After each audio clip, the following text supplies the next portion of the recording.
As Israel politically reshuffles the Zionist state, forming a new coalition agreement, there is doubt changes will improve conditions of the Palestinian people.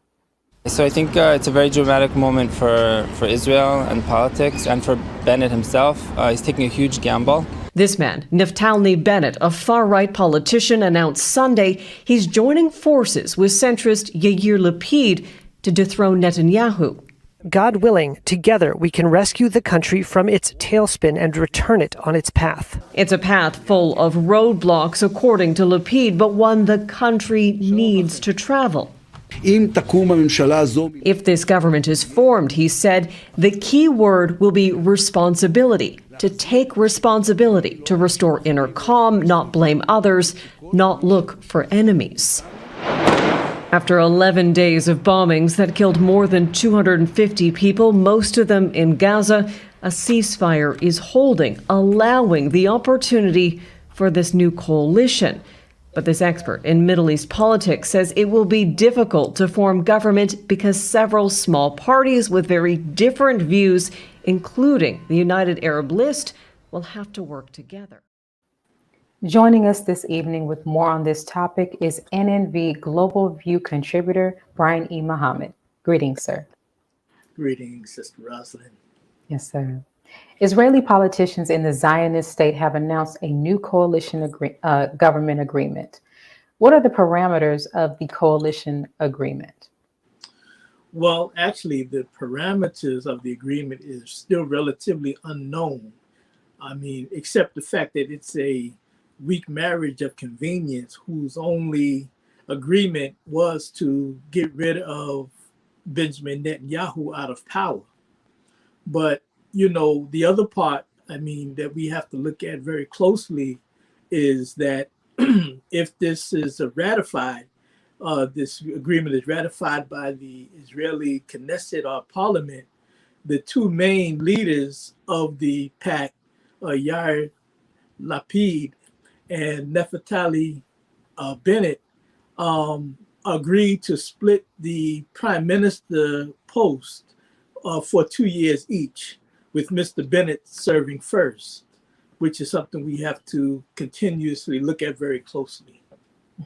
Okay, what is the likelihood that the agreement will be ratified by the Israeli parliament? Well, unless something drastically happens in Israel, like maybe Netanyahu starting another war on the Palestinians, another hot war on the Palestinians, likely it's going to go through. This Sunday, they are looking to take the vote, this vote of confidence to ratify it. And for all intents and purposes, it looks like this vote will go through and there will be a new, if you will, government in Israel. Okay. Now, the Lapid-Bennett. Why is the Lapid-Bennett coalition government being called a change government without making any changes? Yeah, that's an excellent question. You know, Sister Rosalind, this, you know, political speak, you know, we have a saying that, you know, you have politics and you have politricks. And with politricks and politics, there's always language that is not necessarily the case. So really what we have is, you know, a change with no change at all, you know, because the government or this new coalition that's coming in, again, the two leaders, in particular, this Mr. Bennett is actually worse, they say, if that can ever be a reality, someone worse than Netanyahu in terms of his extreme views against the Palestinians. So it's a change only in faces and players, but it's no change at all. Is the Lapid-Bennett coalition government against a freeze on Israeli settlements? Well, again, you know, Mr. Bennett, you know, Lapid, I don't want to say, you know, because again, being that he's going to be taking the helm of the prime ministership 2 years from now, we have to deal with the reality of the extremist, Mr. Bennett. Mr. Bennett was he was in the foremost voices in the Zionist state of Israel for annexing land and taking Palestinian properties. And in fact, he's on record of saying that the Palestinians should not ever have a state. And if he has it his way, that will never happen. This is the kind of person that we're dealing with right now with this Mr. Bennett. Gotcha. Now, for the first time, there is an Arab party in the governing coalition in Israel. What role or influence does it have, if any? Window dressing. And in fact, this group, this particular leader that's over this party, this Arab party of what they call Israeli Arabs. You know, if you look at what Palestinians are saying, other Palestinian leaders, whether you look at Hamas or you look at other leaders there, and even the people on the ground, they actually look at them as sellouts. That's what they look at them as, because they made a deal in order to be part of a coalition of thieves, a deal where you are actually now part of the governance of stolen property. Remember, Israel is an occupier state, a settler occupying state. And so this is what you have joined on. Will you be against your people? And how can you be for your people in such a government that is so stacked against the Palestinian people? So the Palestinians are not really happy with them. And obviously it remains to be seen what they will do. But if the people who I spoke to, at least toward the article that I wrote, they're suspect. Okay. Now, a name that we hear here and there and is coming back into the news, Netanyahu. Is Netanyahu discouraging support for former Israeli Defense Minister Naftali Bennett?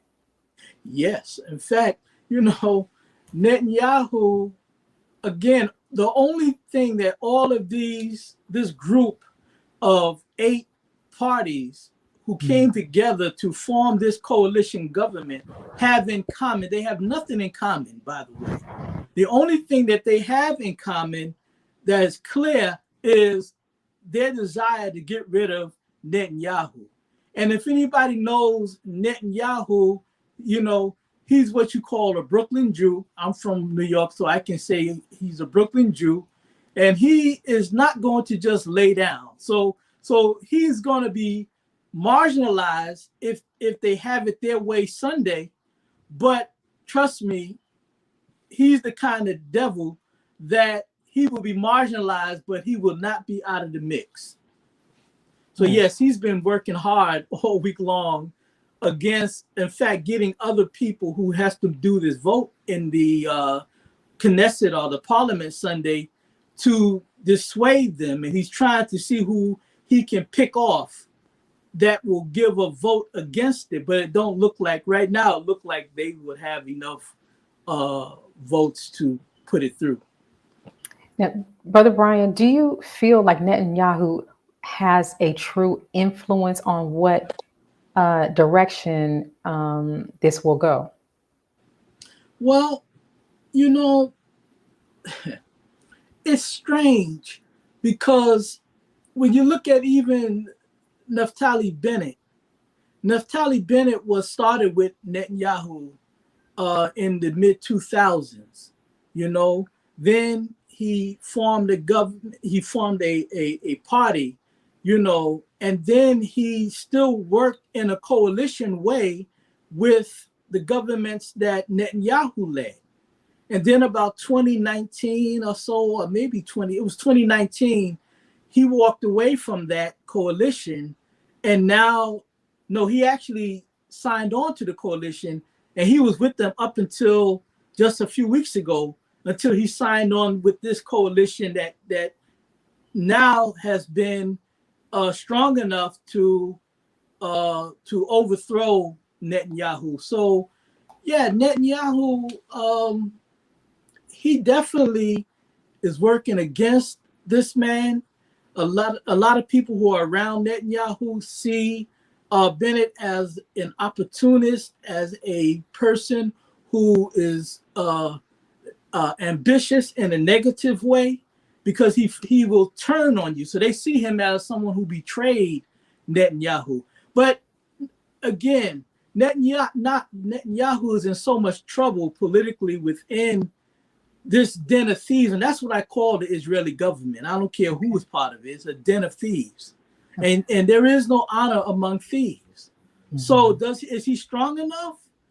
Well, it looked like, again, he's strong enough to give them hell along the way, but it looked like he's not going to be successful in pushing this thing back.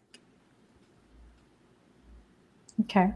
Thank you, Brother Brian. Let's pause for announcements from our sponsors. Then when we return, we'll have more on Palestine, and we'll also discuss questions from the Honorable Minister Louis Farrakhan in his Time and What Must Be Done series. We'll be right back. Be a part of the force that powers truth in journalism. Go to nnvnews.com/donate.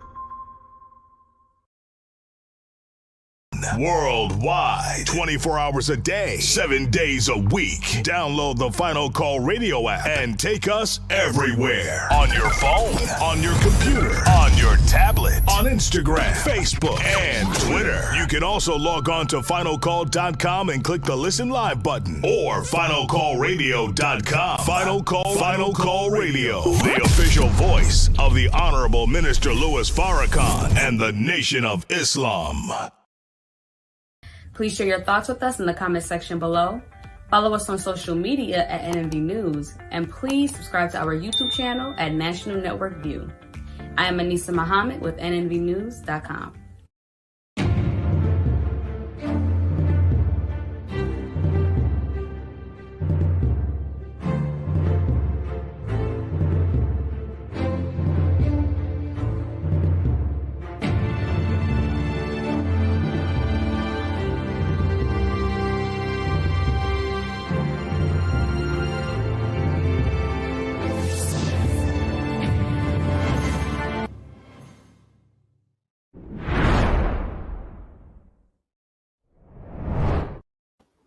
The Honorable Minister Louis Farrakhan, in part 12 of his 2013 lecture series, The Time and What Must Be Done, discusses the Israelis' treatment of the Palestinians.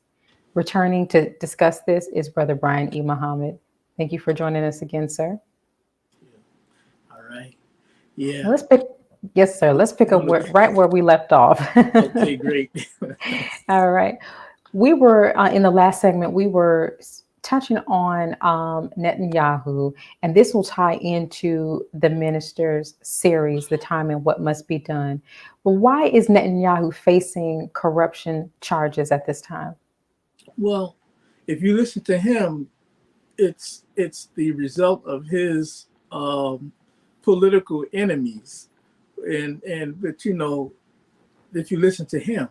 But again, you cannot trust somebody who's part of the same den of thieves that he's now accusing of having, being against him. The corruption charges that he's facing has to do with bribery, political influencing, doing political favors for people, this type of thing. And which is normal in the world of politics. It's normal in Washington, Israel's second capital, second home, Washington. It's a problem in politics. But this is what he's being charged with, this type of corruption, of using his influence in politics to benefit private entities that he has private connections to. Okay. And what is the likelihood of him being convicted? Well, I don't know, because we know even with these trials, that the trial that he's under, it's been a lot of starts. It's a few starts of, obviously, over the last year with COVID, that caused stop and go with the trial. It's hard to say, again, because you're dealing with a den of thieves. If you're dealing with a den of thieves and you're in a courtroom that is also part of the governing body of your thievery, then anything can go. But what is for sure is that it does have the potential to damage him and his public life. Some are saying that it will end his public career. But again, I venture to think that, he's dealing with like-minded devils like him. And so even if that puts a damper on it, I don't think that we're going to necessarily see the end of Netanyahu unless they bold enough to put him in jail. Okay. Now, from apartheid Israel's beginning in 1948 up until now, have there been any substantial changes in its Zionist agenda and behavior toward the Palestinian people? No, not at all. In fact, it has gotten worse as the decades move forward from 1948 to the 1950s, to the 1960s, throughout the turbulent 1970s, and so forth. And of course, we saw what happened in the month of May, where they killed, nearly 300 Palestinian men, women, and children. They're right now, they are the International Criminal Court is looking at whether or not they committed war crimes in 2012, 2014, where over 2,000 Palestinians, mostly civilian men, women, and children, were killed. And so this is what, this is what we're faced with. So, yeah. As Israeli politicians make adjustments to their government structure, what's the likelihood of things changing for the Palestinians in the near future? Nothing. It won't change. It won't change. Because again, the people who are coming in, even this coalition, remember, this coalition are enemies of each other. I would say one thing they had in common was to overthrow Netanyahu, okay? But I would venture to say they had two things in common. That and their hatred of the Palestinian people and their thievery, again, of Palestinian land, and marginalization of Palestinian people. These are the things they have in common with the one holdout, which is the Arab party that has signed on with them, right?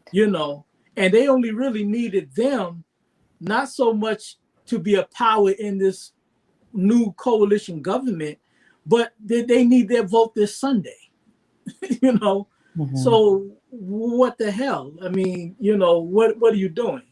So no, nothing's going to change for the Palestinian people. In fact, because of what you see, it will get worse. Okay. Now, I'd like to pose the Honorable Minister Louis Farrakhan's questions from part 12 of his 2013 lecture series, The Time and What Must Be Done. You mentioned this series in your recent article in the Final Call newspaper. So the first question is this: why would the Palestinians not want a separate state? Why wouldn't they want their own people that have been made vagabonds in the earth to have the right of return to their native land?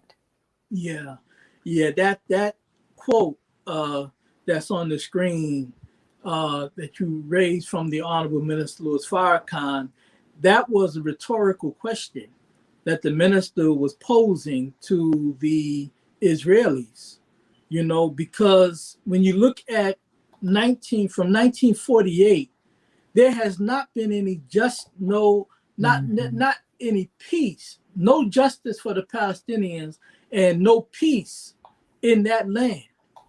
And he at one point said back in 1984, when it was just 40 something years in, where he said, you will never have any peace, and you have never had any peace in 40 years, because there will be no peace structured on lying, injustice, and thievery, and then using God's holy name to cover your dirty practices, and he said, and if in religion, which is what you practice, not what you profess. So even though they are claiming to be Jews, which are the people of the Torah, that is a lie.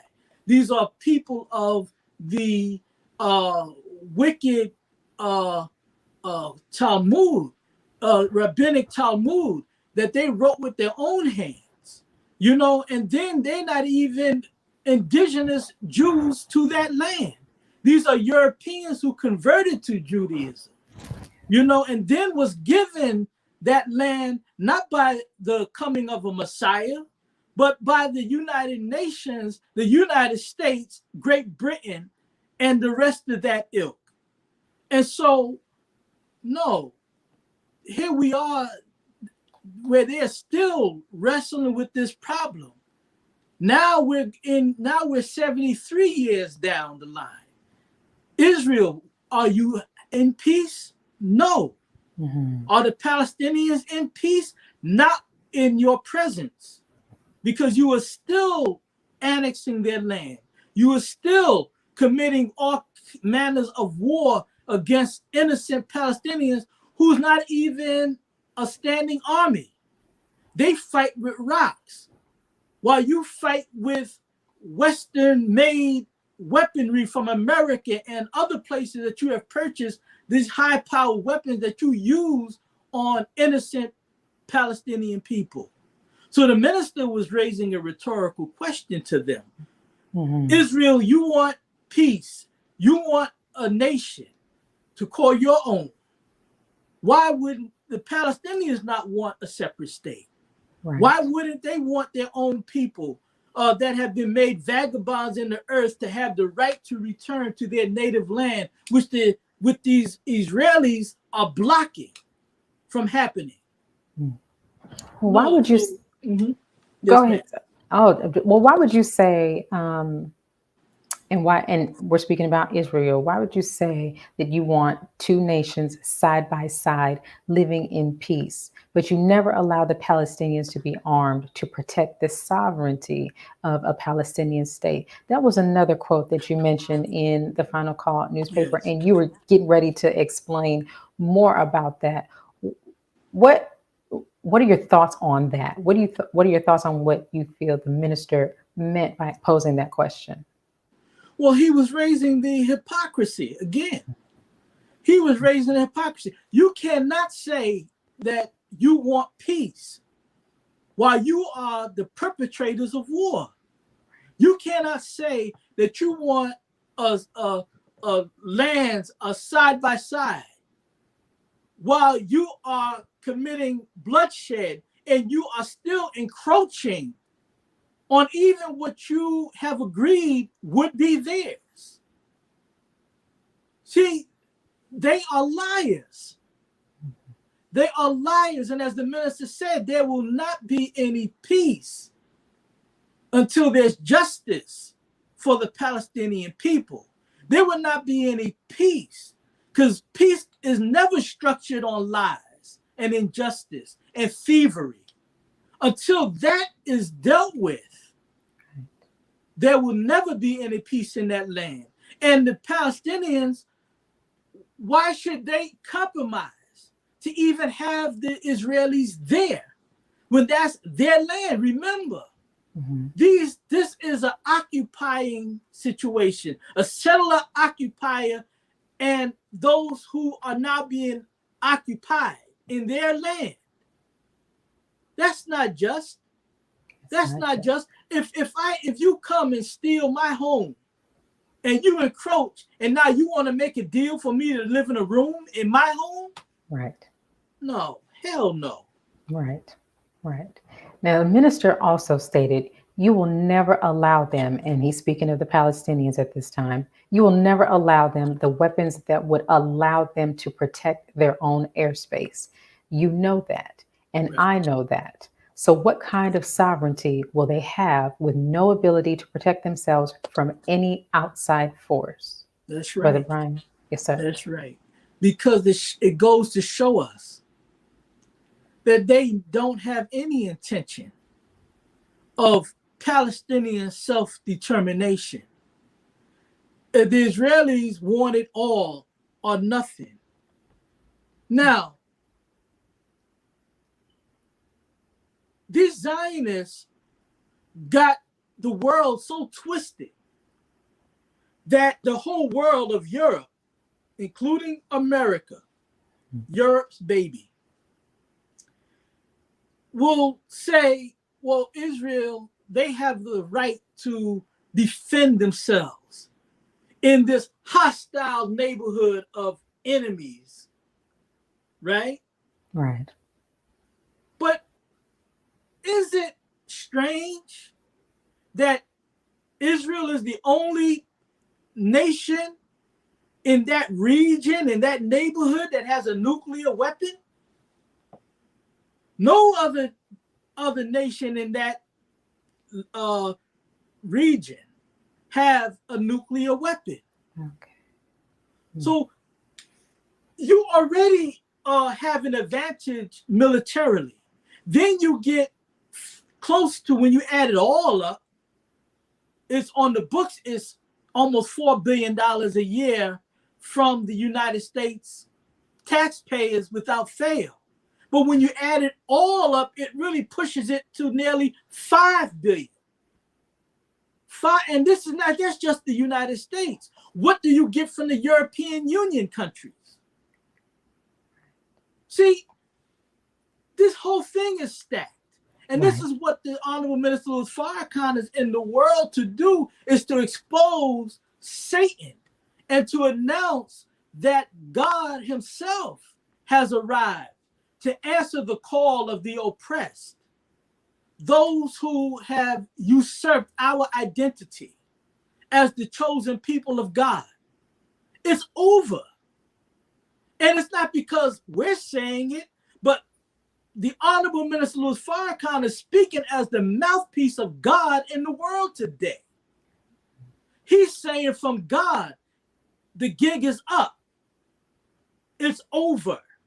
And that's why you're slipping, Israel. That's why you are slipping in the world, on the world stage, America. Because God is now winding this thing down, and now he's in the heart of the people. And no matter what they do, the people are now rising up.